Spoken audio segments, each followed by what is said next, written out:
ہمارے معاشرے میں طلاق مرد دیتا ہے، مگر اس کے باوجود اس کے لیے غیر شادی شدہ اور کم عمر لڑکیوں کی ایک لائن لگی ہوتی ہے، جبکہ قصوروار یا بے قصور طلاق یافتہ عورت پہ زندگی تنگ کر دی جاتی ہے۔ قصور چاہے اس کا کچھ بھی نہ ہو، مگر عجیب و غریب قسم کے القابات سے نوازا جاتا ہے۔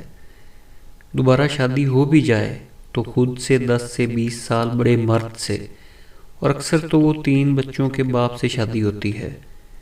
یہ عورت صرف اپنی عزت اور 2 وقت کی روٹی کے لیے صبر کر لیتی ہے، بوڑھے مرد کے ساتھ گزارا کر لیتی ہے، اس کے بچے بھی سنبھال لیتی ہے، مگر انجانے میں کوئی چھوٹی سی بھی خطا ہو جائے تو ہر بار ایک ہی بات سننے کو ملتی ہے، اتنی شریف ہوتی تو پہلا خاوند طلاق کیوں دیتا؟ خدا را سوچئے۔